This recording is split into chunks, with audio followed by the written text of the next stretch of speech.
But fun fact, this movie did come out in 1996, and the Texas A&M Aggies had not won a college football championship since 1939.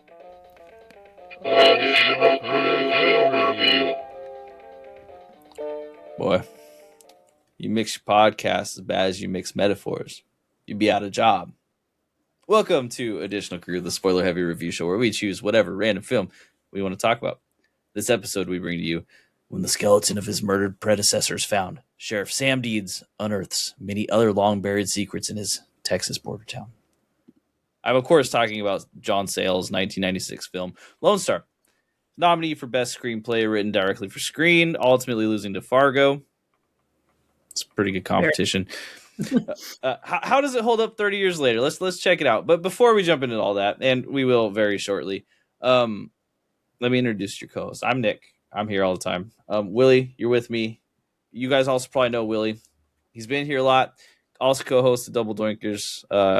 How's it going, Willie? It's going good. Yeah, I'm happy to be here, Nick. I'm excited to talk about Lone Star.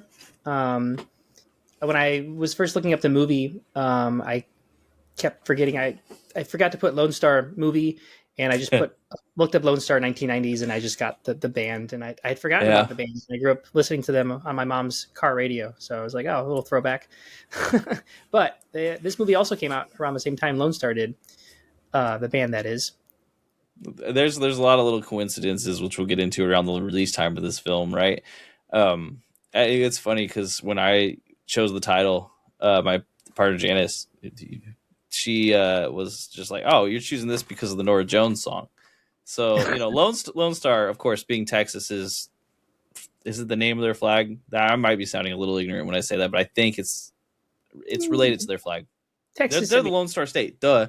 Yeah, I think they have like a lone star on their flag to represent the fact that many of the residents still wish they were their own country or are convinced that they are. No hate to Texas, but they do have that Texas pride, unlike a lot of other states. Mm-hmm.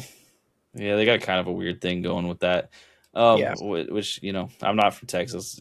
Far be it for me to tell them what they can and can't feel, but it seems strange. But let's just jump into the movie because this is all relevant to the movie because the movie is very steeped in Texas. And what we have here is we have they call it a whodunit, but we kind of already have an idea of what's going to happen with the mystery of this movie. So you have two different timelines. In the present timeline, you have the son of a legendary sheriff, Sam Deeds, who is investigating a murder that happened in the past with the help of the Texas Rangers because they find the body out in the middle of the desert. This murder is apparently attached to his father, the legendary Buddy Deeds, who is also getting celebrated. They're naming the town hall after him, the city. They say it, but I don't remember.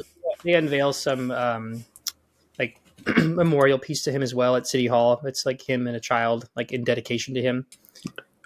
Anyways, that's a funny little bit. So then you have this kind of character drama that takes place that instead of like this action-packed whodunit with a lot of things happening, you have the unraveling and enriching of characters and understanding what they are, what they mean, how Texas and the area has shaped their experiences in their lives. It's just a movie that it brings you places by truly letting you kind of feel what it may be like to be in this community and live, especially as people who have different experiences. So, like we're seeing the people who are on the fringes of society in different ways. Mm-hmm. So, with that said, the story on this one and the way it's presented is easily the most important part of this movie. I would say without the story, if the story wasn't good, this movie would just kind of fall apart on its face, right? So, before we get to the end, because I really want to talk about it, it's sitting heavy on my mind. I keep hesitating because I just want to bring it up, but let's power through this a little bit. So, okay. The two different times and the way they are shot and shown is Sam is going through and he's interviewing people about potential links to the death of Christopher. Is it Christopher Wade? Is that his first name? Um, Charlie Wade. is it Charlie Wade? I think so. Charlie Wade, yes. Yes, Charlie Wade. So, Yeah. and that's Chris Christopherson. He plays Charlie Wade, and so he is just interviewing people that may have an understanding of what happened to Charlie Wade. And as he's interviewing people, we keep getting flashbacks to the past. Really seamless transitions. I really enjoyed kind of like this part. Usually, I don't love this like time change, and especially if it's a big part. But in this film, they did it pretty well, in my opinion. When it first started happening, the transitions between the past and the present, at first it felt a little bit corny, specifically just because movies don't really do this anymore. Like I can think of a lot of movies, not off the top of my head, but I know that like when I watch old movies, especially from the 80s, there's these transitions of like, the same shot and then it seamlessly goes back to the past and it's like they're telling a story. And, at first glance, it's kind of corny, but I wish, more movies did that. I think it's kind of cool. It made it like, it dated the movie, but like in a good way. Yeah, they'd have like a pan like dissolve, and then you would come back, or just like after the dissolve, everyone would be young and different Yeah. actors. And you knew it was going to happen every time, which made it kind of easier to follow. I think it was surprisingly easy to tell what was in the past and what was in the present, just because of the way the direction was done. It came across as pretty clear to me. One thing that I really appreciate it is that if you are going to do this, you have to start off the past of being interesting, right? Because you're telling a story that's set in the present. But if you're going to the past, then you have to make it worth my time. And the very first time they show the past, it's Matthew McConaughey sitting at the bar and immediately getting into a confrontation with Charlie Wade, Christopherson's character. And that's ultimately the main friction point that causes kind of the rest of this movie to happen.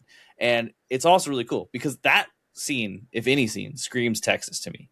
And you get a great sense of their characters too. Both the disdain for Charlie's character and then like the toughness and like, I'm going to do it all my own and I'm a tough guy, but like in a cool way of, eventual Sheriff Sam Deeds' character. Mm-hmm. It comes across as like very character driven. Within the first minute, you get an idea.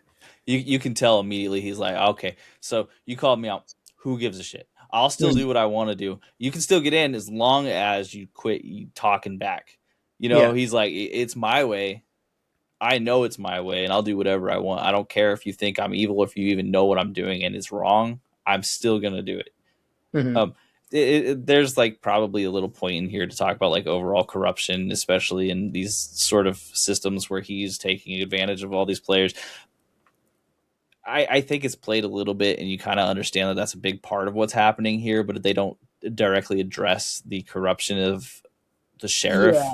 It's kind of just accepted, I feel like, in Texas, in the 90s and all the way back in the 50s, that there's corruption in government. And that's there, there's mention of corruption in government even in present day. I think they mentioned something with like the governor and paying, supporting the sheriff because they wanted him to win to, further their agenda. And they figured he would win because he had the Deeds name attached. So it's alluded to and kind of just accepted in a way. Mm-hmm. And we do see Sam, that this is the younger of the Deeds, also like grappling with the idea of what it means to be in politics. Well, I guess he doesn't really grapple. He just completely rejects it. He did his thing, and then he comes back and he's like, yeah, well, we don't actually need a jail, and you keep talking about getting us to jail. So this is wrong, and I'm out. Yeah. Like once he's in that position of power, he's like, I don't give a shit. I just, we don't need a jail. Like that's your political talking point because it's going to create 24 new jobs. But like being realistic, we don't need one. It's just interesting because I think about, and I'm taking a larger picture of the story just for a quick second. If you are worried that a movie from 30 years ago based on a border town and the politics and the problems at the time couldn't be relevant to you today, I would suggest watching this film if you haven't already and understanding that all of it seems very relevant right now. And it's interesting because, the corruption that they talk about is something that I think is just accepted in government. So like this movie has a lot of these points that are so salient that even if they don't necessarily dive deep into them, your brain can fill in enough gaps just based on real reality. I guess what I'm trying to say is that the movie has a certain feeling of realness to it. The movie could have come out today with the same characters and same context, and it wouldn't feel dated. That was my sense. Mm-hmm. Yeah, agreed. That's probably a better way to say it. So yeah, so okay, we've got all these things that happen. There's this kind of like difference between. So we're gonna just talk about characters, I think, because the characters are the real important part of this. Because there are a couple twists, but the twists almost don't matter by the time you get to them. They're they're interesting. One of them is absolutely completely okay. Let's get it off the chest. Let's just talk about it. So you've got this love interest. So you got Sam and Pilar. You're going through this sordid version of what happened to their love and kind of how it's based in trauma because they got separated very aggressively. Yet they've both found other people, and And those. then and then reunited. And yeah, and they're and kind of the trope of them is kind of cliche. Like he's like the the tough, hardened sheriff who came back to town, and she's like the gentle, like quote unquote social justice enforcer, woman character. And then they're kind of like different personalities, but they come together, and then they had this, young love in high school, and they were separated by their families. And it's a little cliche, but also it works because it makes sense. Their characters both being real people and also like being drawn to one another makes sense. It does, and so what we're left with then at the end of this film is that we see them kind of go through this, and they don't necessarily like knowledge doesn't resolve all the issues, but it does kind of resolve their chasing of the problems. However, the knowledge they got is that they're related. And this is the big twist. So, like, I don't know. This one slapped me right in the face. And it was hilarious. I actually laughed and got up and walked out of the room. I was cracking up. And on one hand, I feel like that kind of defeats a little bit of the groundedness. We were kind of talking about this. But on the other hand, what a way to end a movie that leaves an impression with you. Holy cow. I don't think I'll ever forget this movie just for the ending, because, and we'll talk about this too, but like the quote unquote twist is we find out who killed Sheriff Wade, and it's not that big of a twist, but then how the other characters are introduced and how they play into the murder. There's a twist there, but it's not like unpredictable. Like there's some maybe surprising elements, but it's not unpredictable. And then we have a final scene after that resolution that is this reveal of this the fact that Sheriff Deeds had an affair with Pilar's mother, and had a child with her, a secret child, and that child Pilar ended up falling for his son, her half brother. But yeah, and then the big reveal, so that was twist number one, that we find out that they're half siblings. But I think the even bigger twist, if you want to share what that would be. Oh, the even bigger twist is that after we find out that they're half siblings, we get this moment where they're sitting there, pensive silence, just staring into the distance. Then they go, Pilar goes, oh, I can't have babies anymore. And Immediate reaction. That's where mine goes. Yeah, and they're like, okay, so you can't have babies. Let's just pretend we don't know. Yeah. If I didn't know that, would I fall in love with you again? Yeah. Okay. Well, then let's stay together. So they find out they're half siblings, and then they go, you know what? Screw it. And in the ultimate act of Southern defiance, well said, the half siblings get together at the end. um, so you also mentioned now that we found out who killed the Charlie Wade, right? Which is a big setup. It's Buddy Deeds for sure. It's going to be Buddy Deeds, et cetera, et cetera, et cetera. And then it ends up being Hollis. Mm-hmm. Although if it hadn't been Hollis, it also would have been Buddy Deeds. So it's not like Buddy Deeds is like not implicated in a potential murder here. Just Hollis was the first one to shoot. Yeah, and he shot right after Buddy entered the situation, not because of Buddy being there, but because of his own disdain for Charlie's character. And it makes sense. And then so the whole reasoning behind murdering the sheriff is because he's kind of a huge piece of racist piece of shit who's trying to attempt to justify murdering another character we'll get to. And then of course it's revealed that the sheriff Sam, Matthew McConaughey, takes the $10,000 that Sheriff Wade was attempting to extort from the Otis character, and then gives it to Pilar's mother, his secret lover, which is a Mercedes Cruz. So that's kind of like the justification of where Sam's character comes in, and like he uses that money to support his daughter's mom. Mm-hmm. Mm-hmm. Now, I would say that the big part about all this, the part that I think is actually like the twist, and not to say that this isn't the twist, but like the emotional twist that you feel, is the fact that Buddy Deeds isn't actually racist. in this particular part, because like when it's played up that he tears Pilar and Sam apart from each other, Mm-hmm. it's played up almost like they tear them apart because she's Mexican and she's not, or she's Spanish. It's confusing as far as that goes part. But and he is white and they're both too young to be doing what they're doing. Mm-hmm. And Sam blames him, and I think Sam has this like lasting resentment of his dad based on the fact that his true love and him were torn apart and never really allowed to reconnect. Mm-hmm. And so he's like trying out, he's out here, he's like, I know my dad's messed up in some way and I'm going to prove it. I can't exactly prove it, but we're aiming towards getting this to show that he's actually racist. He actually supports segregation of people instead of integration of the community, which is part of all of this. And then you found out, no, he tore them apart because he knew they were siblings and never told anyone. And he's doing his due diligence to keep them apart. Yeah.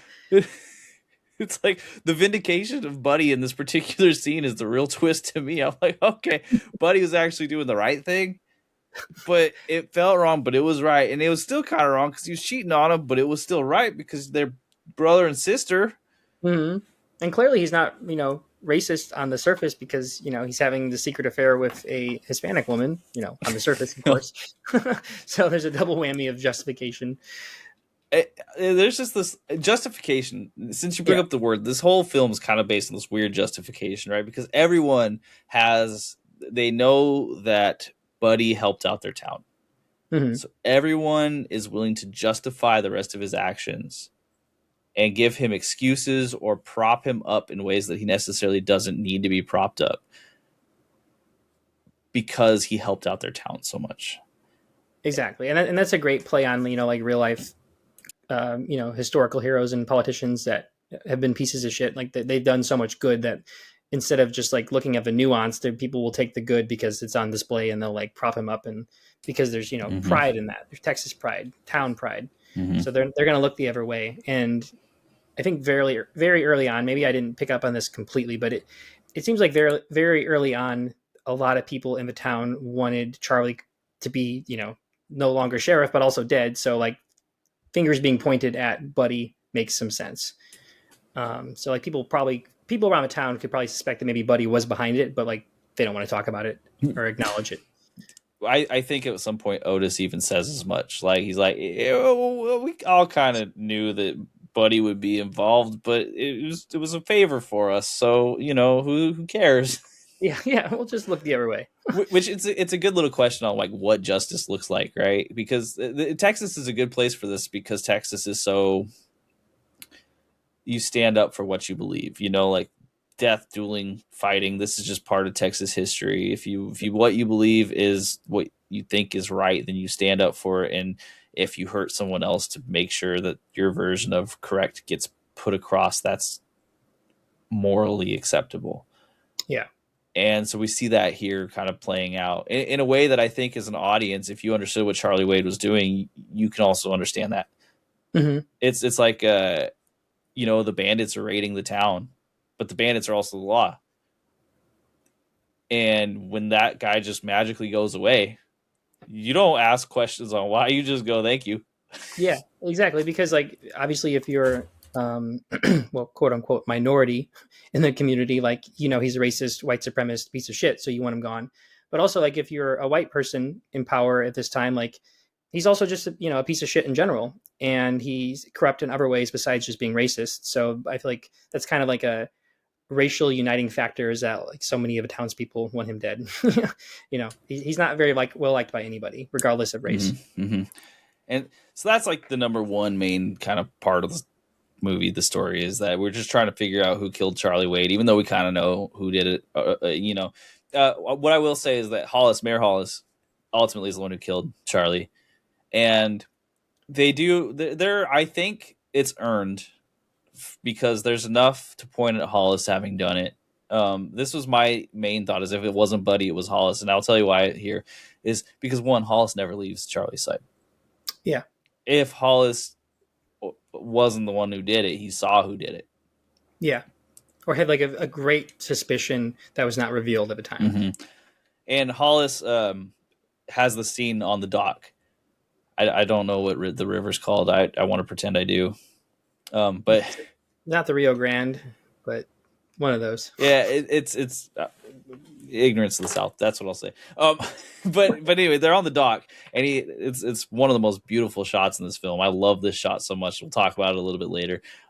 But he's talking. He's like, you know what? We do all this. We get this big boat. We get this big fishing rod. We get this big net just to catch a little fish. What's the point? You know, he's the only person who's like trying to talk Sam out of looking at it over and over and over again, right? And if you look at the person, the lady doth protest too much. You know, it's like the person who's telling you to stop looking is probably the person who did it. Oh, that's a good point. Yeah, Mhm. I didn't. Now that you mention that, I think about that scene, especially because he's talking to the supposed killer's son. So you think there'd be even more reason for him to be like, just use that as justification, like, oh no, your dad was a great man, like, but no, he's Mhm. just like, no, just don't go looking.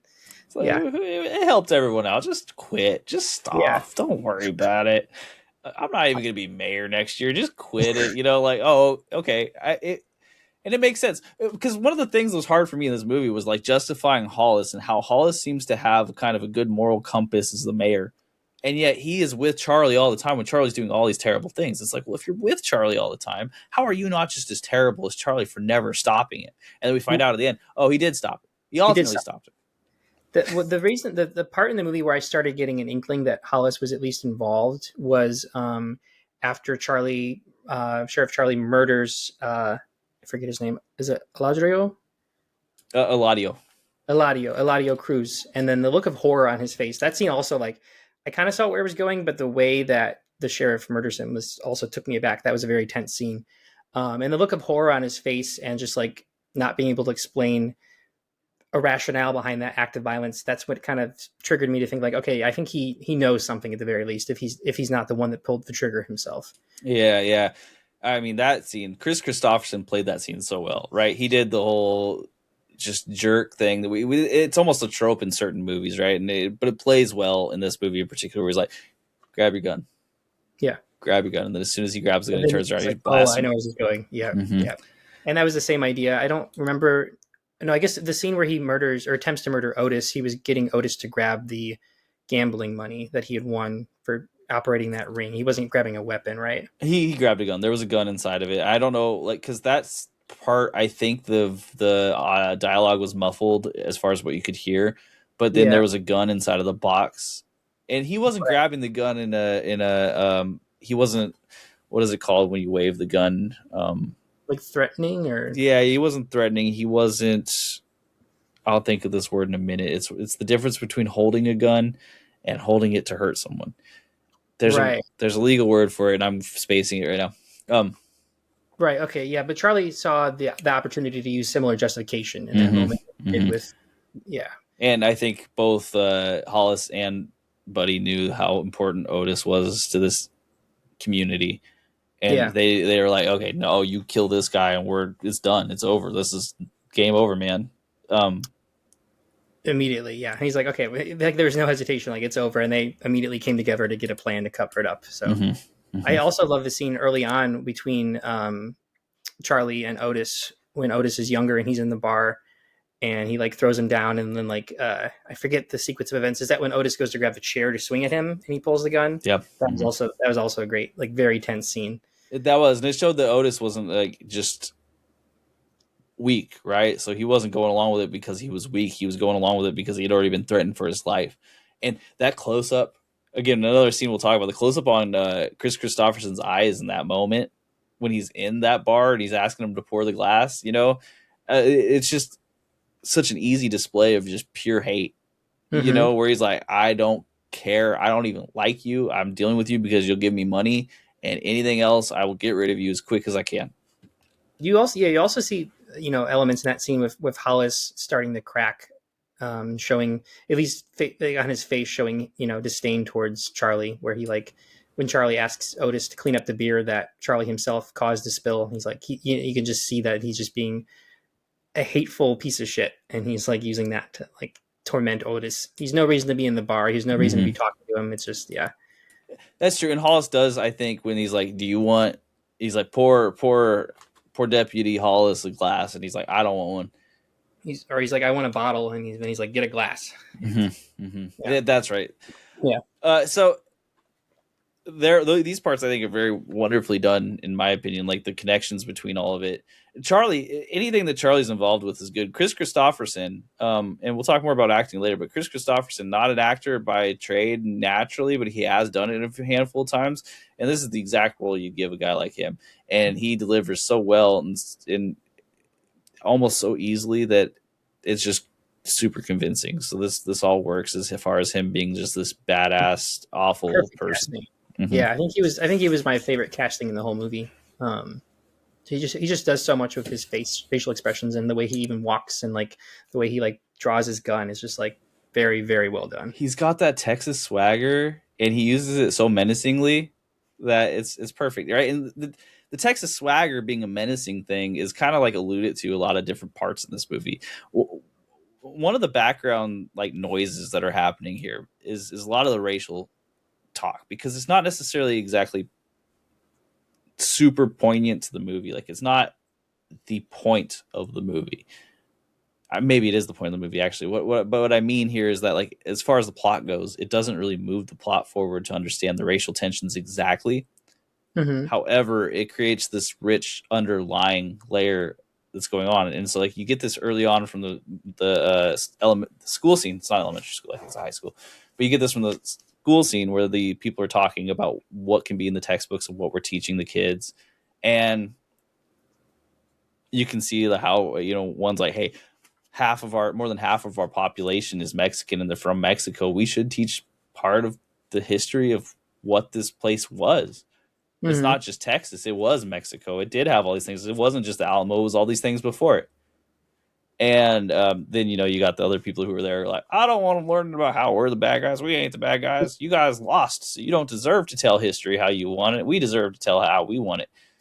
And it just adds to that level of like, okay, Charlie is the embodiment of this arrogance, of Mm-hmm. this, we won. Now we can do whatever we want to any Mm-hmm. communities, and you just have to go along with it because otherwise, since we won, we can come and stomp on you. Mm-hmm. And Buddy is the one who's like, well, let's not. Let's try to bring them into our community. Yeah, Kind of. I mean, his version's a little weird. It sounds a little it's segregation-y, but it's a little self. It's just I think it's a little self-serving because he wants to make himself. I mean, I guess we don't know his true intentions, but like look like a good guy, but also like he's doing it in kind of a political way where he's recognizing that like white supremacy is no longer the norm or the accepted thing as a whole in the town, or at least it's going that way, and he wants to like become like a community member for all. And some of his reasoning behind that is probably very self-serving, but it's like he at least recognizes from like a political standpoint what the inevitable is. And I did want to mention that school scene too, because it happens early on enough in the film where it was an interesting debate, but if the movie hadn't gone the way it did, it could have felt a little bit um, unnecessary, because it kind of maybe just felt like the movie was sending a message and like showing these like racial tensions in the town, and like kind of like giving a nod to like people of Mexican heritage or native heritage, and like kind of just throwing that in there as part of a scene. But then the movie becomes this character drama where we actually get to learn about the characters that are not just the white saviors or the white sheriffs. We actually get into the history of these characters and how their lineage matters to them, and that pride or like that maybe shame in the case of Mrs. Cruz. So that later on, so that scene actually felt very earned, but in the beginning, it didn't really seem like where it was going. yeah, I would still say there were a couple of scenes because we learn a lot about the history of the area, right? So you learn about like the timelines of when Texas became part of the United States, how it was incorporated with slavery still as an understanding, how the Black Seminoles were there and what that meant to the Black community in that area.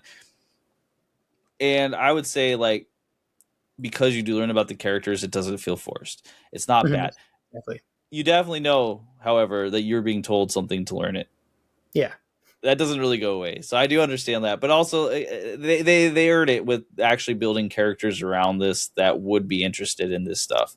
Yeah, yeah, exactly. If they hadn't built like around the characters in that conversation, it would have just been like, okay, we're talking about this. So I think the way they set it up was good. Let me ask you this because the one time, and I will go back to the Black Seminoles real quick, is when Otis's child, and I'm forgetting his name. He is the head of the military command. I want to say he's like Dell. What is his name? He's like the hard ass, keeps tight Colonel. ship. I think of him as Colonel. That's Yeah, yeah. I'm a colonel. Delmore. Yeah. Delmore. Okay, Yeah. Del. Okay, so he goes there and he is just trying to talk to his dad because they've been estranged for years, and he just wants to check in with him or tell him of that, like he's not banning people from his bar, like in his like little olive branch of, hey, I don't actually hate you, Mm-hmm. I just mostly hate you.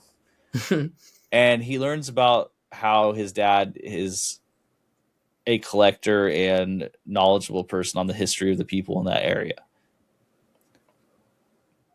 My question for you, and you may not have an answer for this, is what do you think that means for the relationship between Dell and Otis? Because I was having a hard time compiling this. It makes Otis a much more likable character, and maybe that's all Mm-hmm. it is. Like, he seems to care about his community, and you can truly feel that care. But what would it mean to Dell?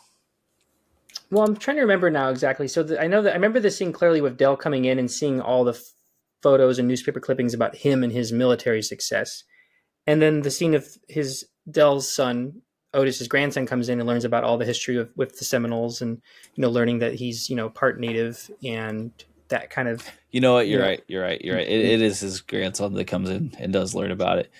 Well, yeah, it is. I guess it is his grandson, but still, like, there's both of those scenes are clearly trying to have a similar message or trying to convey something similar. Even though, one is more personal about his pride for his son, but then with Otis talking about his pride for his heritage, there's still like something in play there, both with the family dynamic and then also about Otis's character.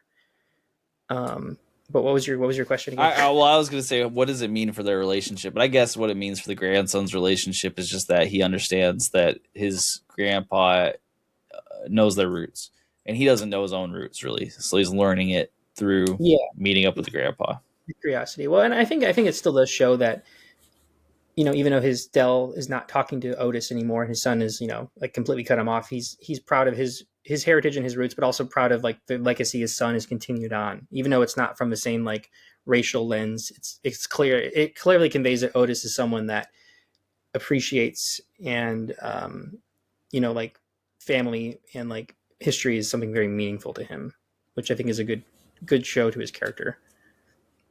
Yeah, Otis is interesting because I don't the struggle between him and Dell, his son, is a strange one. Like, but it's very similar, I suppose, to the way the Sammy and Buddy is set up. Right? It's like Otis is larger than life character that the community loves. He is very charismatic. He can basically get and do whatever he wants because of just the way he presents himself. Mm-hmm. And his son really despises him for it. And yeah, there's a connection there, and I think I could also argue there's a connection, maybe to a lesser extent, between Pilar and her mother as well. With her mother being this, um, I guess, respected. I don't know if she's a owner of like the restaurant in Otis's business, but she clearly has some clout in the community. And I mean, Pilar's done well enough for herself as well, but she definitely has some issues with her mother for a variety of reasons. But there's all three of those father son and mother daughter connections have some parallels for sure. Which is interesting. I wonder what it means about like multi generations, if that, because there has to be a message hidden in here somewhere that like the generational differences between everyone is important to understanding how it works. Well, it's interesting too because all three of those families are of different races and different backgrounds. So Mm-hmm. it's kind of conveying that like family history and the family inflicted trauma in different ways affects everyone regardless of race. I don't know if that's like the message it's making, that like color doesn't matter. Obviously, it's not suggesting that, but it's just showing that family is like those sentiments and those feelings are applicable to anyone. It doesn't matter what your background is. Right? They might show in different ways, but they're all impacting in the same. They're all impacting all the same. Yeah, Yeah, exactly. yeah. That yeah, because it's one of these like one thing that I think I like about this film. I only watched it the one time. Is I do think you could find different things in it if you watched it multiple times because there's enough subtext going on, and the subtext isn't overly vague or abstract. Mm-hmm. It's pretty much presented to you, so I think you can dive in and kind of just like think and ruminate on different parts of it each time you watch this movie. Yeah, exactly. It's not. That's a good way to put it. It's not very abstract. It's not overly on the nose, but it's also clearly presented in a way, both through like, messaging obviously, but also just plot and then character dialogue. Mm-hmm. Um, yeah, the some of the parts of it, I was thinking about when he goes out onto the not abandoned highway, but rarely used highway to the Native American shop, and the guy's there. He's like, no one ever comes out this way, and I kind of like it. Mm-hmm. There were parts where like I feel like they could have made that a little bit more simple to show off what actually happened plot wise, because as far as him traveling all the way out here, which had a couple scenes to show how far he was driving to go to this place, and then Mm-hmm. finding out about the affair, which was an important part of the film, of the mystery, I suppose. It just added another little twist to me. This is where parts of the story I'm like, okay, well, maybe we do this in a more simple way. Yeah, and there's parts of it I like. Like I like how the native character just kind of casually mentioned how his dad was like fooling around with other women, just kind of casually mentioned it like it's a known thing. That was funny, but I think I forget what character it is that suggests this, but like he does say like when Sam is going to go drive out to Mexico to talk to the car mechanic who knew Eladio. He's like, well, why don't you just call? Why do you got to drive out there? And the movie doesn't really explain why. Like, why did he have to go all the way out there? Like, I guess maybe like the native character, like he didn't really wasn't portrayed as someone that really has a communication with the world, over in their town. But like he could have called the mechanic shop. I'm sure that guy, he had a business. He probably would have picked up. Like, why did you have to drive to Mexico to do that? It's funny to me is because I had an idea about this, and I actually agreed a lot with Sam and driving out there. It had nothing to do with what he was going to learn from this mechanic. It had nothing to do with the mechanic. It just had everything to do with the fact that he didn't want to be around that prison. He didn't want to be around that jail, and he was just kind of over it at that point. Like, That's a good point. He does go drive out to see his ex-wife for. I mean, he guess he's going to get things, but like he does also drive all the way out there too.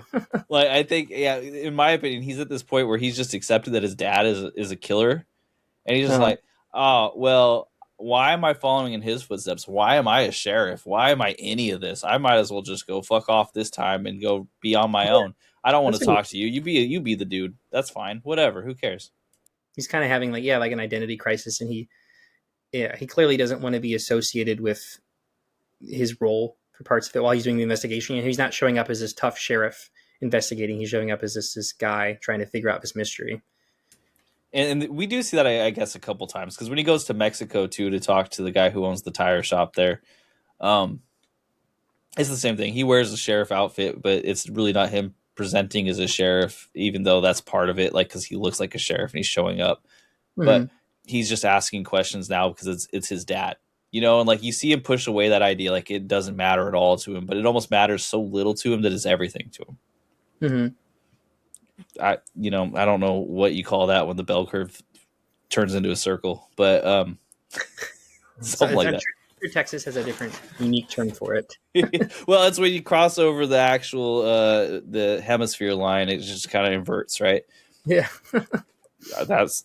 I'm sorry if I offended someone with that joke. I don't know how I could, but maybe I did, and I'm sorry if I did. Yeah, it's maybe some geometry major. that's not how hemispheres work, and you're probably gosh darn right. I will agree to that. Um, so, uh, I see. This is the hard part with this film. I feel like we've talked a lot about the story already. I don't know that we've scratched really the surface because there's a lot of different subplots, but also I don't know how important it is that we talk about all the subplots. I think there are going to be people who will be offended by these subplots because they don't believe in the things that they're saying. Mm-hmm.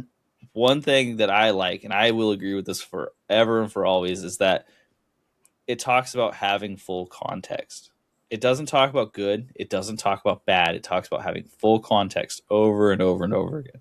Mm-hmm. It is not about what is good and what is bad. It is just about understanding all the things that have happened. And when that's presented as an idea in anything, I say, excellent.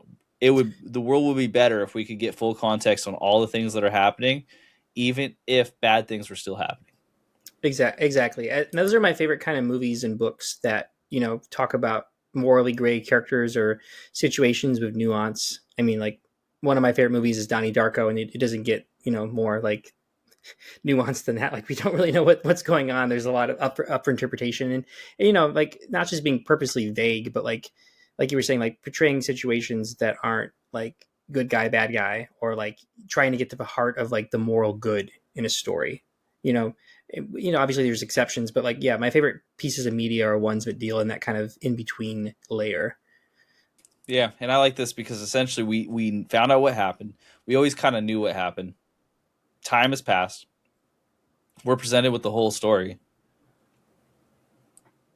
Killing, objectively wrong. Killing in defense of someone else, likely not wrong. Mm-hmm. But also hiding it, wrong. However, we also can see how this has benefited the community in different ways, and how this act that definitely shouldn't have gone the way it did ended up being something that was helpful. Mm-hmm. But then you get to see the people who are really close and who have moral judgments of people that are more justified, like their kids, and how they deal with it, right? And so that's the whole thing. Like the story, I think, is for if you're looking for it as a whodunit, because that's the first like genre listed for it, you're gonna be a little disappointed, I think, Yeah. because it's not a Agatha Christie whodunit where you present it with a lot of real different options. You're basically given three options, and that's it.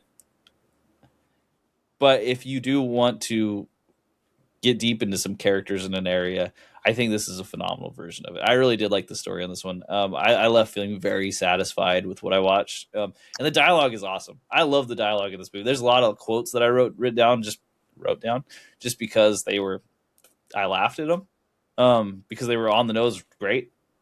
So I agree, kind of disagree, but I do agree overall. I think that some of the dialogue, I think one character trope that stands out, like some of the dialogue between Pilar and Sam feels just a little cheesy, and like obviously we don't get super deep into their background, but then we learn that they were separated so dramatically, so it makes sense. There's intense longing there, but I can't think of specific lines. But some of the scenes, like when they're walking down by the river, and then he like is reminiscing about the time they were at the river as kids, it felt a little kind of corny, similar to like the scenes of Delmore and his dad. It did feel a little bit like, I don't know, the dialogue. It felt like natural, perhaps for like who the characters were, but like it did feel like movie dialogue to me a few times. So, but there, having said that, there was a lot of dialogue in this movie, and the movie's so character driven that it's impressive that it's able to, be an engaging and palatable film with the amount of different characters it's juggling and different themes it's juggling. It's very impressive that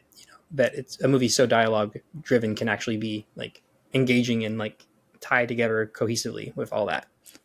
which that is fair. I think we'll talk a little bit about this in acting, which we'll move on to here in just a quick second, because there are moments where I do think the acting wasn't.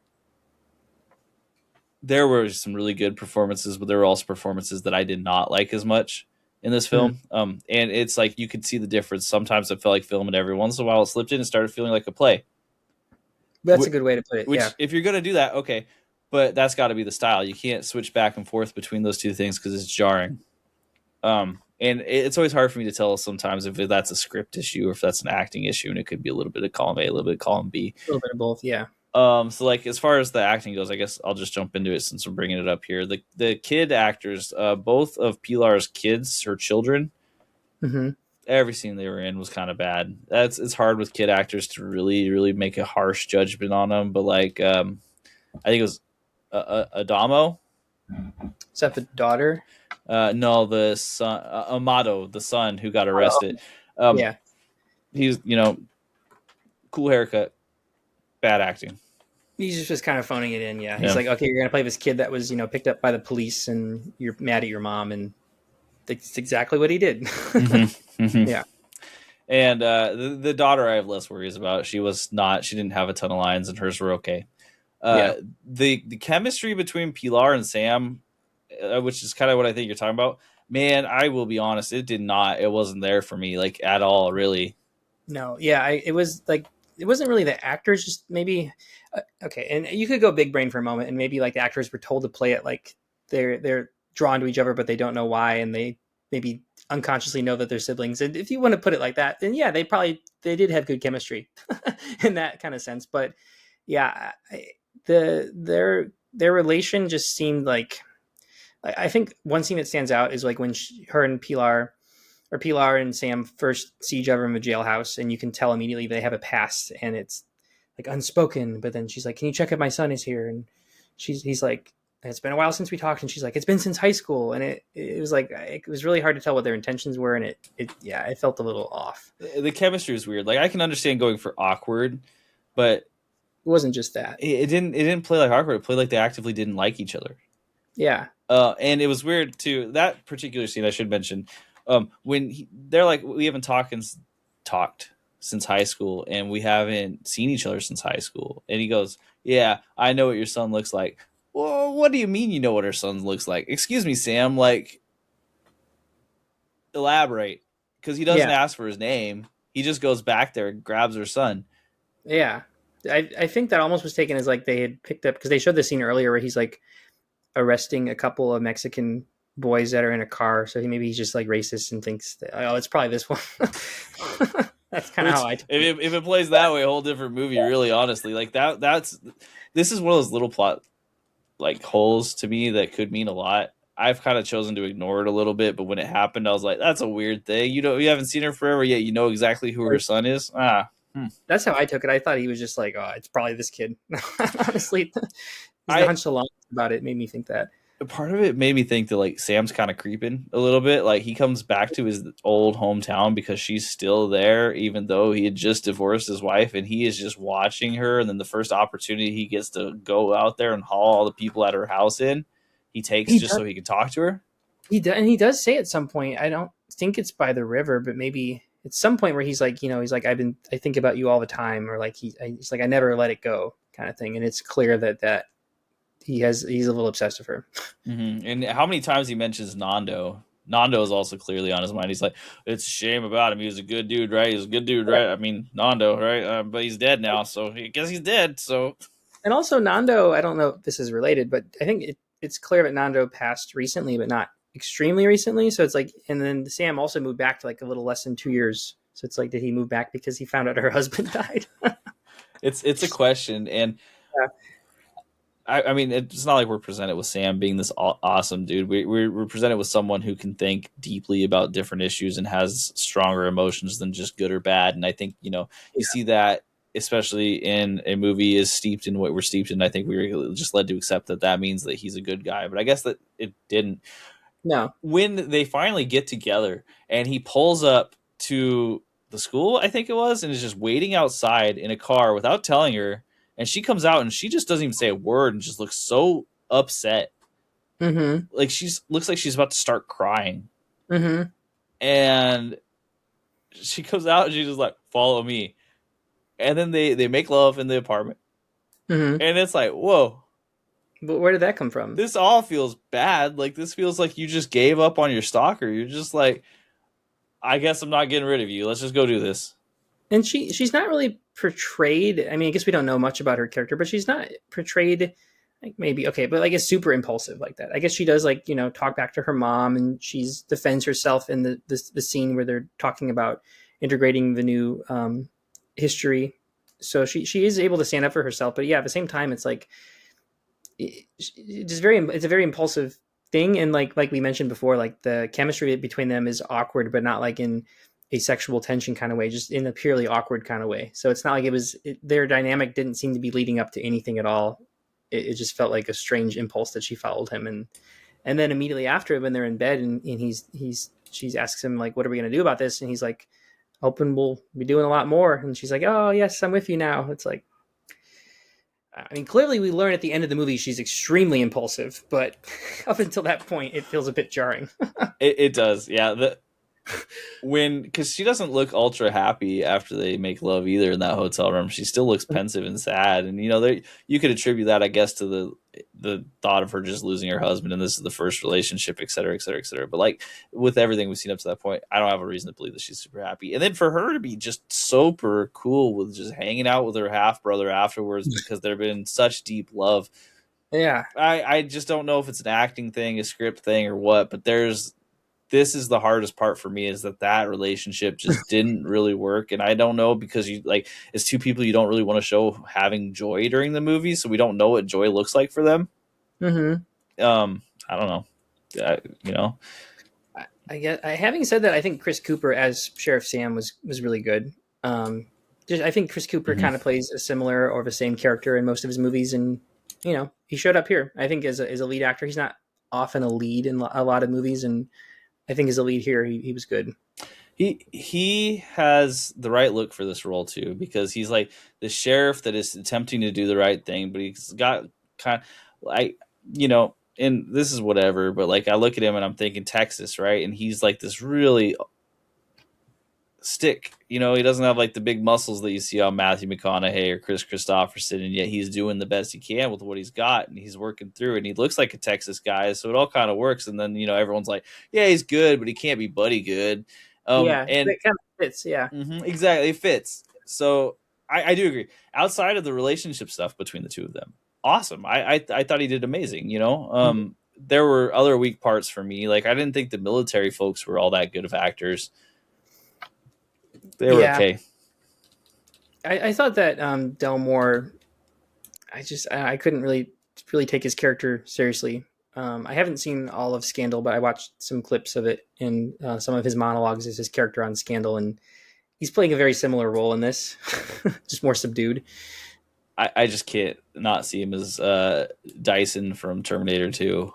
It's so hard for me, and this is such a different role than that. I mean, at least he's like, still a hard ass, but I just see that guy immediately, that mole shows up. I'm like, oh, Terminator 2, Dyson. Yeah, Dyson. His character is also just kind of boring. I mean, I get that he's like this rigid colonel, but like, I don't know, his acting was fine, but his character itself wasn't really given a whole lot to work with. He's just this rigid army man who has his daddy issues and is too strict with his son and doesn't know how to communicate. So, yeah. Like we see some growth from him as far as like wanting to be better for his son overall. But I think the hard part for me is that Otis is so likable in this movie and is one of the actual like pieces of joy that exist in this film. Well said. And so you see Dell and you're just like, what's your issue, dude? Like, okay, yeah, he's a big personality and people care about him a lot, but maybe that's just because you're being a stick in the mud and being a jerk all the time.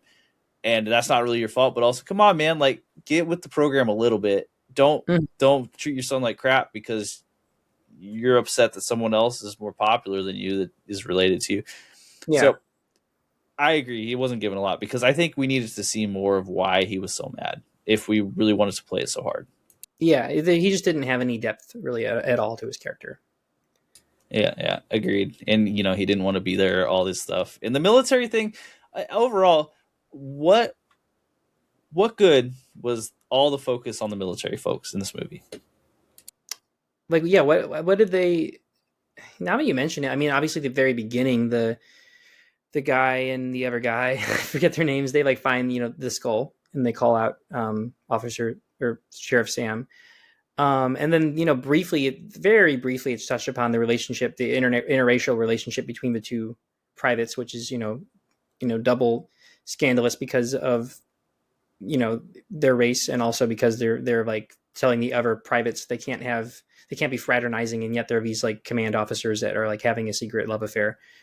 But yeah, that's a good point I'm glad you brought that up because they don't really drive the plot at all. And all the scenes between Delmore and the privates, you don't really get anything out of them. You don't really care about their characters. The acting is, I guess, more or less fine at times. I like Private Johnson, the woman, and some of her acting in the scene in the bar where there's a shooting and her confrontation of Delmore, but like her character doesn't serve any purpose in the movie.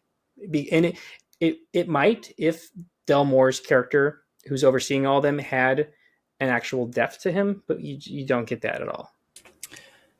Agreed, because I was like thinking, I'm like the guy who gets shot at the bar, right? We see that early on, and it seems like that's going to be a big part because Delmar's son is there, and then it just doesn't really matter.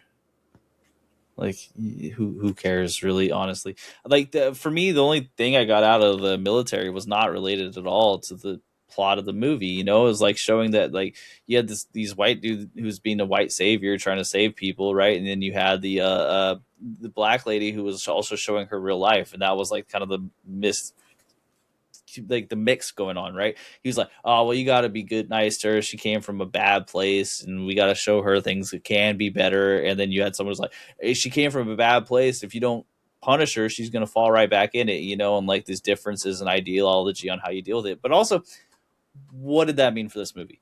No, because you don't get into any of their character backgrounds or like she comes from the bad place and she's trying to pull herself up by her bootstraps, haha. But like you don't know anything about her background. You like are they just like projecting? Like what is like there's like no, and then the characters are just they're just dropped. I would Mm-hmm. have it would have made less sense because part of Otis's character's mystery, his character not going into his character as much as his son makes sense because Otis is the big reveal that he's involved in the death of Sheriff Wade, and that's an important plot piece. But like his character was way more interesting. He was probably my favorite character in the movie, and if we had had more scenes of him and his background, I would have been way more engaged. He had such cool shirts as an old man. I'm just hoping when I'm an old man, I got all those shirts. You know what I mean? Because they're airy, they're light, they fit well, and they got that Southwest flair. Um, any other acting you want to talk about specifically? We already kind of talked about Chris Christopherson. He did great with what he had. He was awesome. Matthew No, McConaughey wasn't given a lot. Did he did was fine. fine. Didn't stand out. I mean, Frances McDormand. It's hard. I'm a little torn because her character was just such a cliche stereotype, but also it's like Frances McDormand, and I love that scene because she's in it, and like she knocks it out of the park with what she was given. It didn't. It felt like a very unnecessary character again to show. Like we didn't get any insight into Sheriff Sam because besides the fact that maybe he's like goes for very impulsive women, but we kind of already can gather that. But she was great just because she's Frances McDormand, and that was fun. He makes women crazy. You know what I mean? Like when he's broken up with them, they've now gone insane. It's like she can't focus on anything other than Texas A&M because her character. Yeah, I agree. She did good, but like, what was I supposed to get from that? She was all over the place. Yeah, but it's like okay, he left. This is why he came back home to leave her. But like, okay, so what? Didn't yeah, it just didn't connect anywhere at all. Um, I also enjoyed the character of Otis's grandson just because he was kind of a little dork. I liked the scenes of him. He was just kind of funny. I like the scene where it looks like he's like maybe pulling out a gun, but then it's just a postcard. Like what? uh, Yeah, yeah. but again, like he was just kind of there, and also similar.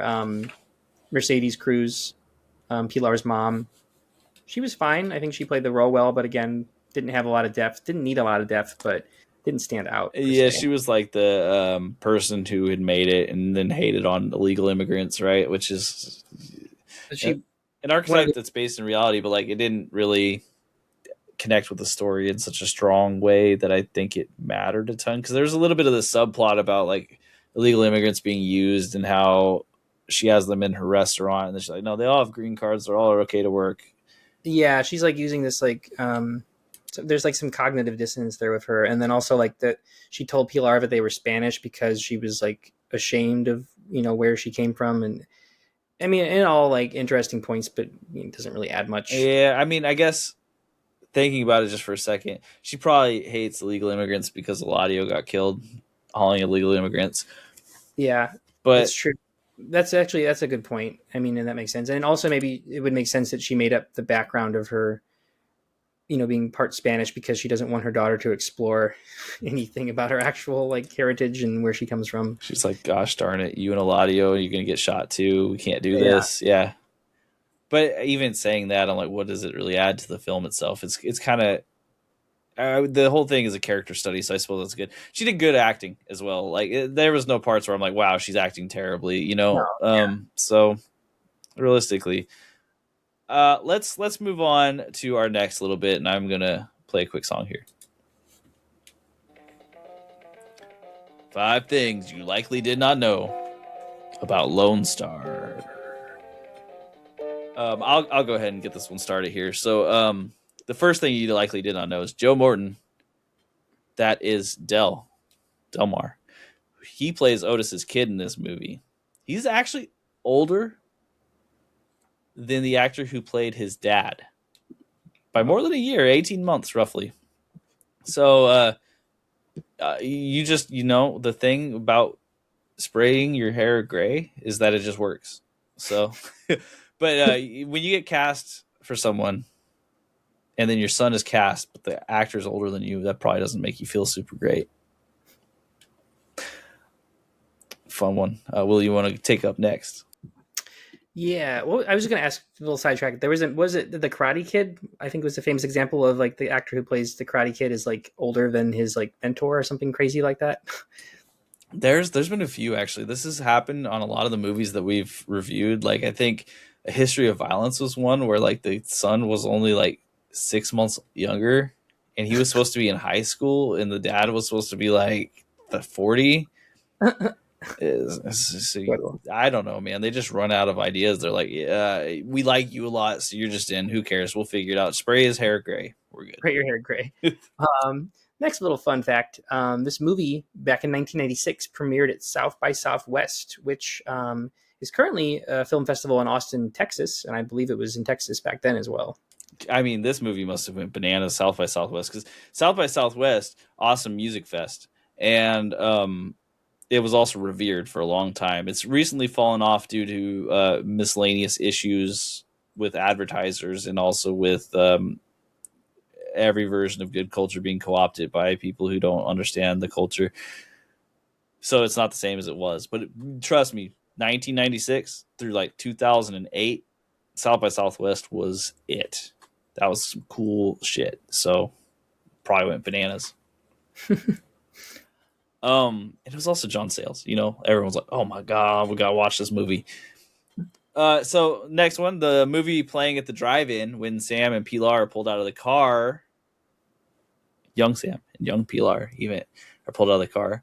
Was Black Mama, White Mama from 1973. So this is not a movie that was like super popular. It was considered an exploitation movie. However, if you're following along, they were watching Black Mama, White Mama. This was a reference to Pilar being mixed race, which she couldn't have been if it was Eladio and Mercedes. So this was your real big hint that they were brother and sister happening right there. If only you had an encyclopedic knowledge of 70s exploitation movies.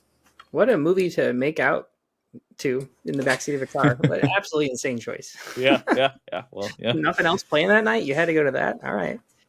They're like, yeah, that's the only thing that we got. Apparently they played every single night. Who knows why? Next little fun fact. Texas A&M, favorite of Frances McDormand's Bunny character. She's very obsessed with the Aggies in the film and the Cowboys, but particularly the Aggies. She's very excited about their possible recruits and the whole team as a whole. She's encyclopedic knowledge. But fun fact, this movie did come out in 1996, and the Texas A&M Aggies have not won a college football championship since 1939. However, 2 years after the movie came out, they did win the Big 12 championship, and they were pretty good this past year. They had a good defense, but Bunny's obsession was a little unjustified. They got the Lone Star boost. Yeah. I'm shocked they didn't win when Johnny Manziel was there. Yeah, and Mike Evans. I mean, if you're not winning with them, like, you're just not winning. No, it just is what it is. The Aggies, like, and I know a lot of schools have Aggies as their mascot, so here I am just going to hurt people's feelings. This is a bad name for a football team. It's not the greatest. It's not. I want to say that I hope that canonically Bunny's character was alive during the Manziel era, because I feel like she would have had an extremely disturbing, unhealthy obsession with him. And I would have liked to see a movie spinoff about her stalking Johnny Manziel. This is actually the movie we need to see now, and it needs to be called like Double Stars, and it's about how she wants to make him her other star. Whoa. We could still have that. Frances McDormand could do it. Like, let's go. Last fun fact here. Chandra Wilson, Athena Johnson in the film, Private Johnson, she became very successful in Grey's Anatomy roughly 10 years later. Now, this is probably not a shock to a lot of you, but this is the same person. You get to see her very young in this film. And for all the crap we just talked about, the military inclusion in this movie, she did fine. Like she was great. It wasn't her fault. I will say I was watching it with my girlfriend, and she, I believe, seen all of Grey's Anatomy, and she did not recognize her. I mean, it's 10 years before, and then when I pointed out the character, or the actress Chandra Wilson, she was like, "Oh, wow!" So she was pretty young in it. That was cool. Mm-hmm. Heck yeah. Okay, so let's get back into the review. Let's talk about creativity and cinematography. I'll just start off. The cinematography in the film, it wasn't always absolutely amazing, but for the most part, in my opinion, they did really well, and they used Texas to great effect for what the movie Mhm. looked like. There were just a few scenes that I just thought were amazing. Um, the first scene, and we already talked about it a little bit, when Hollis is sitting in that boat, and it's this turquoise boat, turquoise seats. He's got that bright yellow shirt on, and then the dock is just so dull and so, you know, looks dilapidated. Like you could tell this is a small town, and yet here he is in this kind of nasty looking, but like very over the top boat. I love that shot. I loved it. I was stopped the movie for a second just to look at it because like these colors are so great. The Mhm. shot looks so good, and it doesn't feel like a scene that's overly important in this movie, and yet it just struck me. So Mhm. I That was a love good one. that shot. I did have a couple others. The in the first few scenes, I can't remember if it was the first one or if it was like one of the first three, when Sam comes out to look at the body for the first time with the military folks,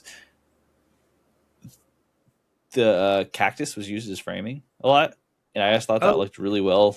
And that was cool. mhm.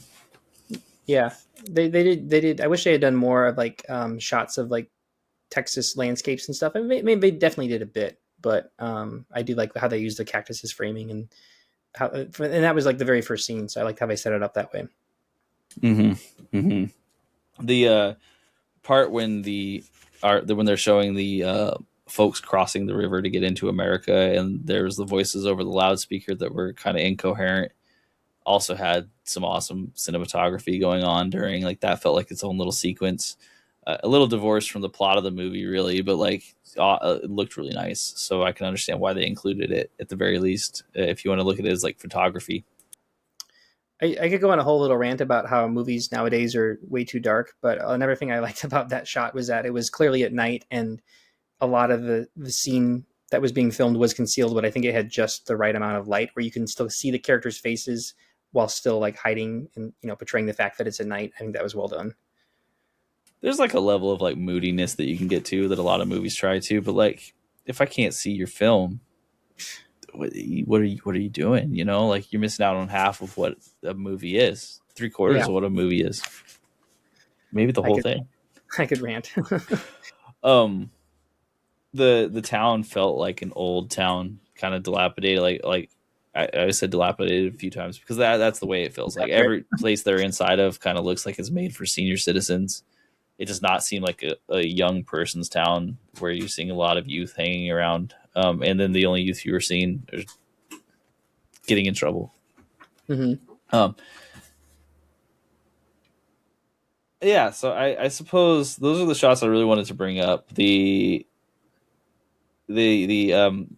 trip into Mexico that Sam takes to go meet up with the gentleman who was in the back of the truck that Hmm. Eladio was killed in.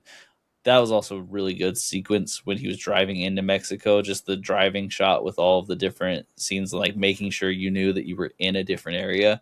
And then when he Hmm. gets out onto the tire shop itself, and they've got the yellow hanging tires in the background, just it works for me.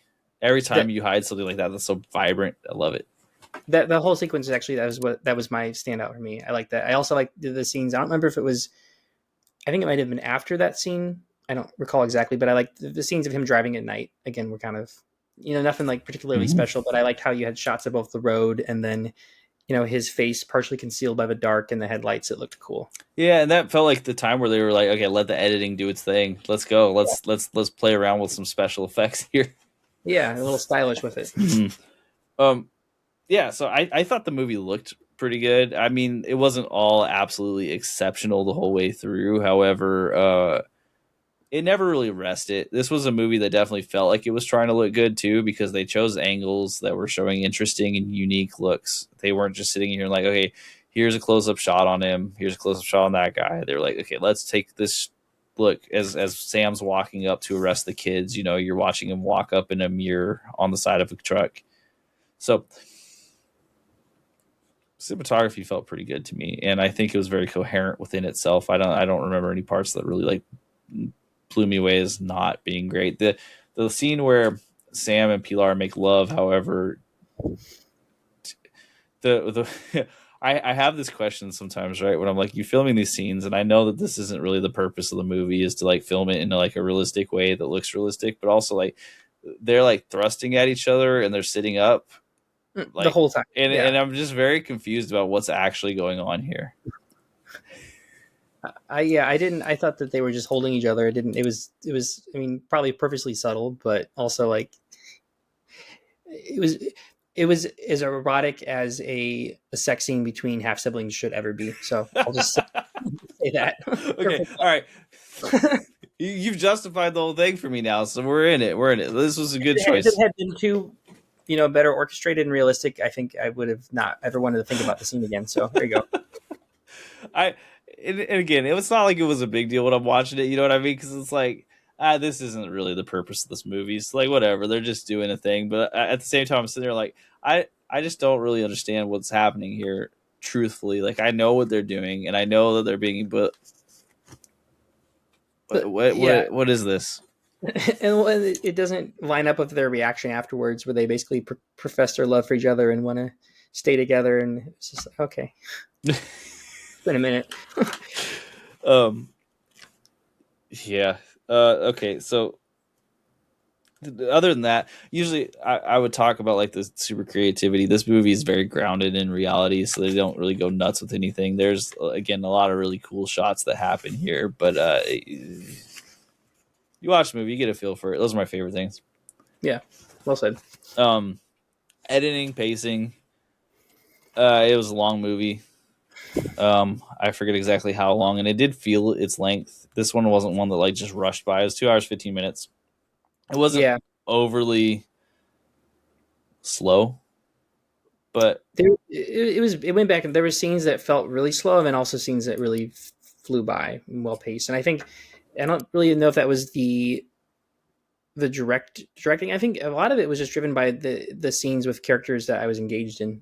I mean, obviously some mm-hmm. scenes were more fast paced. Like we'll talk about our favorite scenes, but a couple of my favorite scenes were just extremely well paced, and then others weren't. And I think a lot of that was kind of just like the context of the characters that were interacting in those scenes, maybe. That's fair. I think for me the hard part was whenever I got into a scene where they weren't acting very well, I was drawn out of the movie, and this is one that you really want to be like really engaged in for it to move. Mm-hmm. And it wasn't super often, but when it did happen and it did feel like they were giving lines from a play, I would just get pulled out a little bit, and then it would feel like it took too long. And Yeah. it's not like the military people were all awful. Just when I recognized that it wasn't moving the plot in any appreciable way, I kept thinking, well, like, okay, you've got some good lines. You got some interesting lines. Like I remember one of the guys said, I just love when a prejudice is beaten by a deeper prejudice. And that's a great line. That's a funny line. Mm. I laughed. But come on, like I don't need this like 8-minute scene in the middle of this just for me to get that one line out of it. And like, yeah, we could even nitpick more, but also there was a scene. It wasn't that long, but it felt long. But when the one of the military officers come up to Private Johnson and say that she needs to like uh, go to the doctor, and she's like, "I'm fine. I swear I'm fine." And then she's like, "Oh no, you're getting tested." And she's like, "Oh, I'm drug tested." And she's like, "Yeah, you and 100 something other people are all." And it's like, what was the point of that scene? There's and that was I feel like that. I don't remember exactly what two scenes it came in between, but I felt like the scene right before was really engaging and plot driven, and then there was that scene, and then there was another great scene. So it was just kind of like inserted in a weird way that didn't drive the plot at all. Mm-hmm.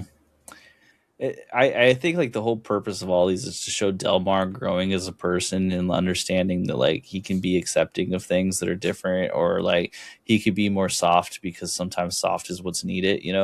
But with that said, didn't need it. Didn't need Honestly, Delmar, he could have shown a lot of that growth just by the relationship he had with his dad. You could have just been like, he's a hard ass military guy, and then he wears his military outfit to meet with his dad for the first time in 20 years. And I got that whole backstory without this it. extra like 30 minutes of movie.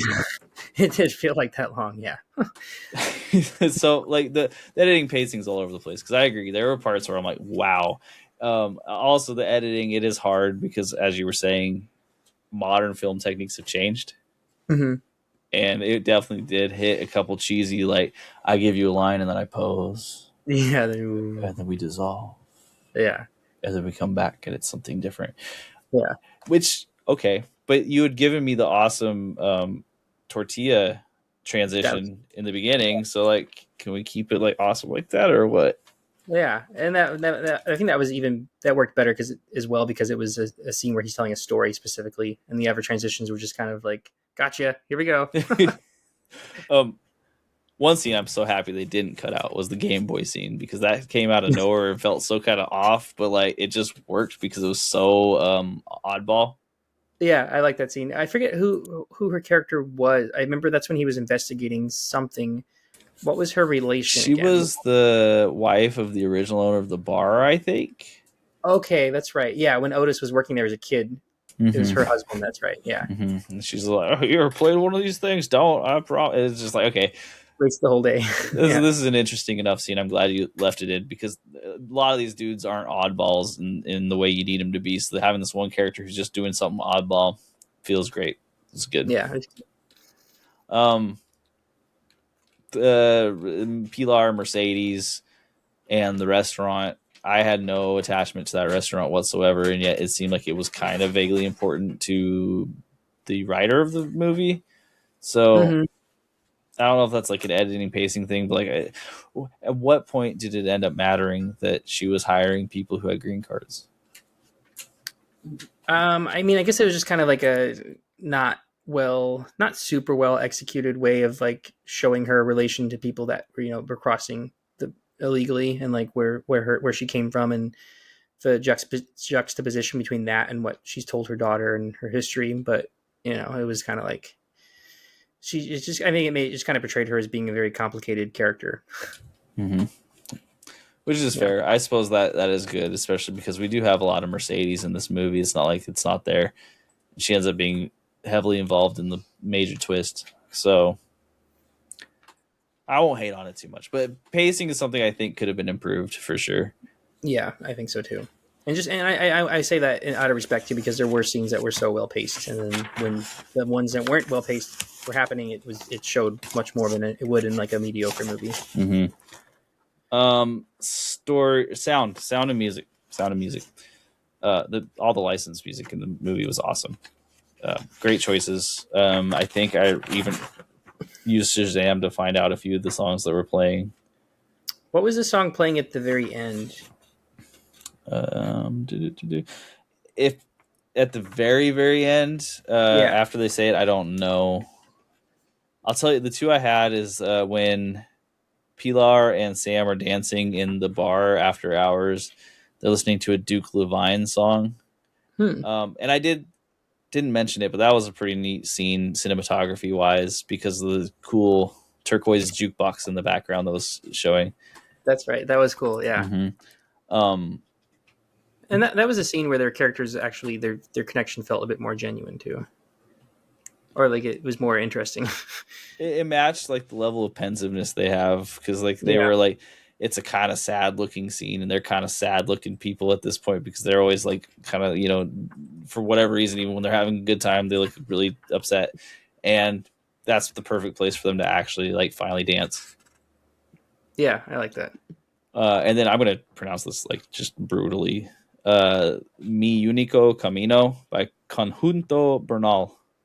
That was one of the songs that was playing during the transitions, and it was just sick. So I'm saying Just that out loud because, like, check it out if you haven't, if you don't it remember just it. it just fit the vibe of that scene. It made it very lively Mm-hmm. immediately. So as far as the music went in the movie, I really enjoyed it. I thought that was pretty good. I'm looking up what the name of that song was. I don't remember. Maybe it was just the title or the song itself that played after the incest twist. Oh yeah, it was. I Want to Be a Cowboy Sweetheart by Patsy Montana. And Yeah, right. The Patsy Montana song. Oh yeah, okay. I did look this one up. Okay, I'm with you. yeah, That was a great song. That was a good song yeah, choice too. kind of insane, but also like I stopped writing notes. Literally, my last note, and I had another line is oh shit, they're siblings, and then I stopped writing anything. that was basically the end of the evening. That sums it up. it was funny. It's like, okay, hold on, wait a minute. Yeah. So I don't really have any complaints. I think there were moments where like the sound quality dipped, but I'm not really willing to like nitpick through it that hard. Like when they were in the jail, Mm. it felt like they were like the microphones were set up a little off and everything was a little bit tinny. But like that's a level where I don't think anyone cares. I mean, being an independent movie from 30 years ago, if it had stood out more, it would. Unacceptable. Yeah. Okay. So let's go to our little last bit here. Your 3 favorite scenes of the film. You know, and you've already heard a lot of what the scenes we're going to be saying are. So I'll go through mine because I don't think there's any shocks or any surprises at all on what my 3 favorite scenes are. My first is Hollis on the boat. The shot, the quote, which ultimately is the final giveaway, was pretty wonderful for me. The blue boat, yellow shirt, it was just so beautifully shot. It was almost like a little bit of cliche of like the old guys saying like, "What's the point? You don't want to dig up all these old things," but it worked for me so much. Like it was just awesome. I loved it. It was That's like the one piece I'm like, if you have to take a screenshot and like look at it as a piece of art, that was for me. Old man, cigar in his mouth, looking down with the yellow shirt on and the fishing pole and that blue turquoise boat, just perfect. And he was so over the top, but he did feel like a believable character. I like that. Mm-hmm. He's a Texas mayor from like he's like not even a boomer, like the Silent Gen Texas mayor. Yeah. Like he wants to be badass, so he's sitting out here smoking cigars, even though he's not at all badass. He's just an old man who tells stories. Mm-hmm. Works. The final twist scene. Because I don't know how you watch it and you aren't shocked. I mean, that is like what will leave the lasting impression in this movie is when they're like, I guess we're half brother and half sister. And then she's like, yeah, well, that's okay. We'll just pretend like we didn't know. I can't have babies, so who cares? And you're just like, okay, I guess here we are. Then I want to be a cowboy sweetheart. And then when the I found that I have like this really strong love of these close-ups of the shots of villains' eyes when they're about to do something bad and you can see it just through their eyes. I think I love the acting in that and the way it looks. And then the close-up of Chris Christopherson's eyes when he's terrorizing young Otis, he looked just evil in that scene, and it came across so strong, and it is what cemented Charlie Wade as a bad dude in my head. Like it's not like the actions we'd seen prior to this were any good, but like when you see those eyes close up, they're showing you like it's not just what he's doing, that's who he is. You can see his soul almost. Mm-hmm. Yeah. Mm-hmm. I love that stuff. There's a lot of great villains out there that are like pure psychopaths. I think of like an ever similar Western like Anton Chigurh and Javier Bardem's great performance in that and how he communicates with his eyes. But Chris Christopherson has a certain level of evil charisma. He's got that Texas. He has like a lot of charisma where he's palatable as like this sheriff character who's very influential through his charisma, but he's also evil. So there's that kind of he was like two different people in one, and I thought that was cool. And he did a lot of great acting of his eyes.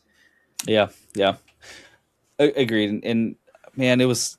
I love the casting on this because of the level of swagger he had is 100%. You could see how people would end up being like, okay, with this dude if they didn't know what he was doing. They would fall in line with him. And unfortunately, with the world we live in today, I know exactly what that looks like. So he's just super believable as this guy who got elected to be sheriff and then was ultra corrupt, but also charismatic enough to just keep getting away with it. Yeah, it was cool. All right, Willie, hit me. So my favorite scene in the movie also had Chris Christopherson. Just the very like tense and disturbing, but just all around like super engaging scene where he murders Alejandro Cruz, and that whole build up because we know like something terrible is going to happen in the scene, but like we don't know exactly how it's going to happen, and just the tension between the men hiding in the back with the watermelons, and then like the dialogue between him and Sheriff Charlie and him like playing it cool. It's just and like the whole like desolate, like they're on the side of a road, and it's just the dialogue in that scene particularly was so good because it felt believable, but also like each interaction between the sheriff and Lazaro was like, just asking questions like, oh, is this a dangerous road? Or like, oh, what do you got back there? Oh, do you carry? It was just like the tension was building, but neither of the characters were like physically like showing anxiety or like anger, but you could see it. It was like a very calm until it wasn't, and that was just a great scene. Um, I also did love the scene between Otis and his grandson when his grandson comes to visit him. When he talks about like their history and the Seminoles, and like you can just see a lot of like there's clearly like a lack of connection between them because they've never met or really known each other at all, rather. But the way he talks about his people, and then you could just there's feels like a lot of love and understanding in that scene that feels just very earned and is interesting. I thought the acting was really good in that scene.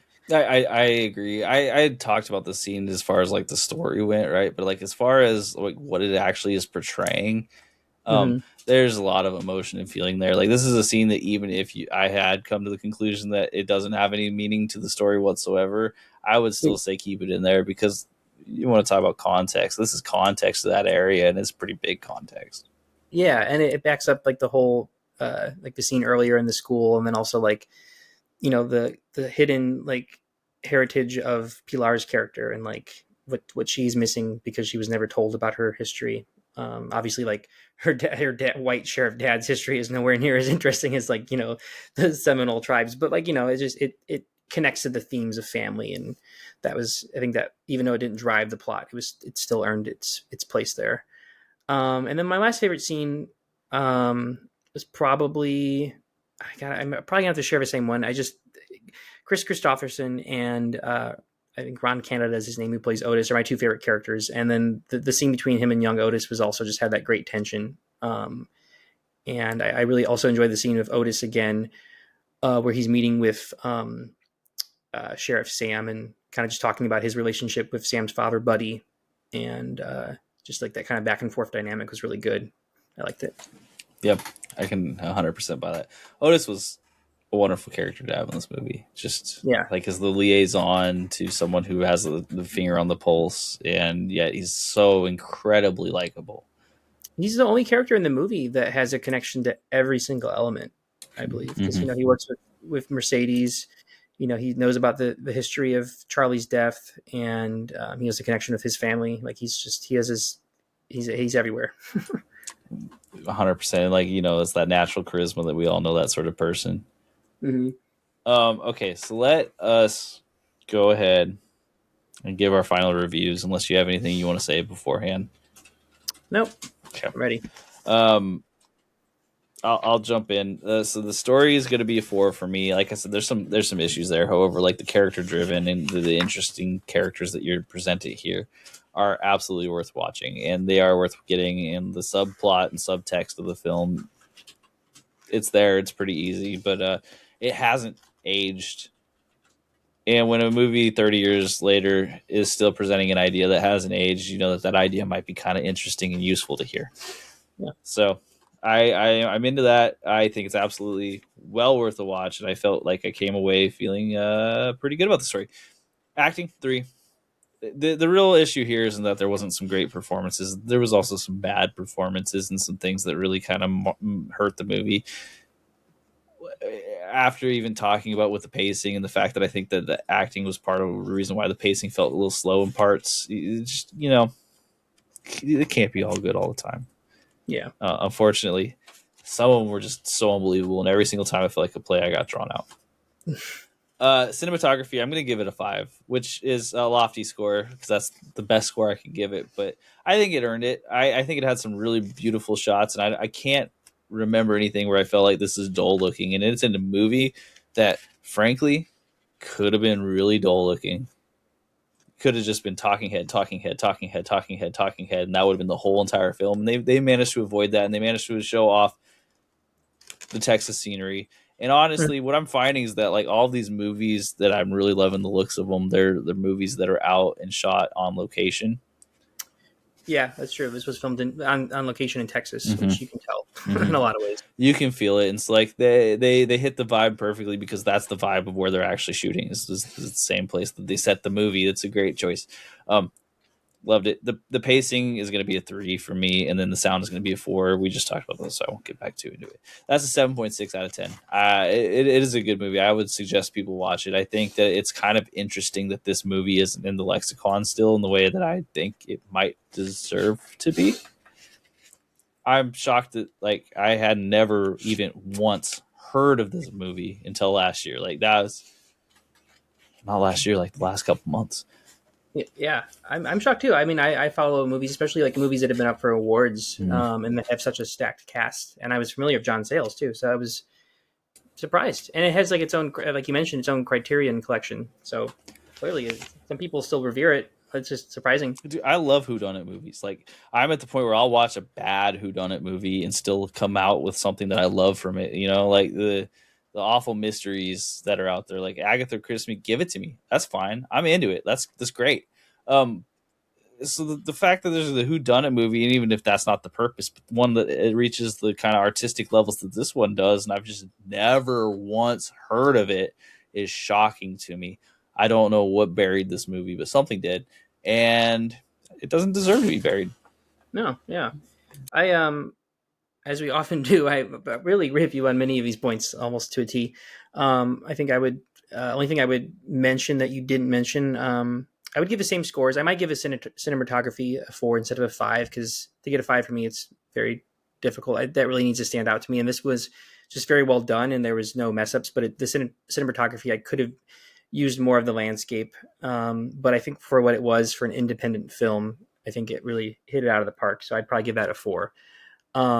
I think the biggest knock for me would be I'd still give it a 3 because there was some great paced elements, but the pacing just it did take me out of it, like you said. And you that was a great metaphor, or not metaphor, but analogy for you feel like you're in a play, and there was some scenes that I can just recall in my head right away. Um, I do enjoy the end twist because I'm never going to forget the ending of this movie, but it did kind of just take me out of it a bit because again, these characters aren't the most grounded, but the fact that they were just so accepting, it just didn't it added to the already confusion. You already had the confusion of them being siblings, and then you're expecting me to like think that they're just going to accept it outright with no pause. Even like she barely even paused. She was just ready. I can't get pregnant. Let's start from scratch. Okay, so that I definitely took me out of it, even though it was hilarious and absurd. But I also am going to land on a solid 7. I think this is a great movie to throw on if you're bored some afternoon and want to like have a rich character drama that's like has a great location and is very predictable, but also very unpredictable in some ways. I think my biggest, it's not even a complaint because it would never have happened because it's an original screenplay. But if this had been a book, this could have been like a 9 out of 10 book pretty easily, just because there's so much richness to the characters and so many of the scenes feel like a play at times, but they also feel like a great chapter in a book. And I feel like this would have been a really good book. Getting a little bit more of like Sam's subconscious thoughts would be really interesting too, because Yeah. he's played just so kind of quiet at times that if you really got a little bit of what he was thinking, it'd probably be really interesting, I bet. Yeah, and it's good to have mystery to his character, but I agree. Like you could still, as a writer, like have like mystery, but also give some context to where his mind's at and what's going on. Total tangent, but I recently got really, really into Truman Capote a couple weeks ago, and I've already read 4 of his books. And he's written so many great character studies and great stories about like the West and the Midwest. And I can only imagine what this story would be like if it was written by Truman Capote. Huge tangent, but it did give me some semblance and reminders of his work and his characters. And I'd be like, damn, the story is very interesting. I like it. I love to see anything that's set in the Southwest like this. You know, the Southwest is such an interesting place to me because it's almost like that frontier that had and is still constantly and ever changing.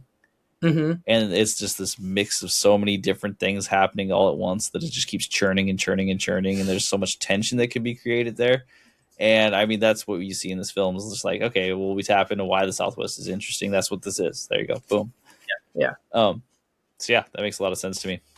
Uh, Thanks, Willie. As always, thank you for joining. Thank Yeah. you Thanks, for Nick. Great. doing the film, watching it with me.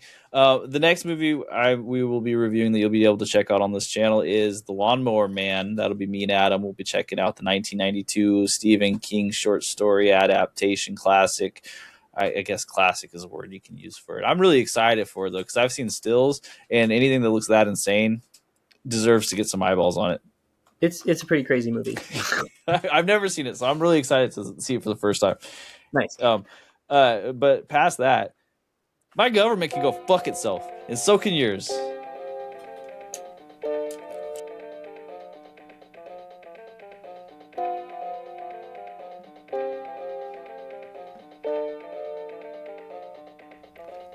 Additional Crew Film Review.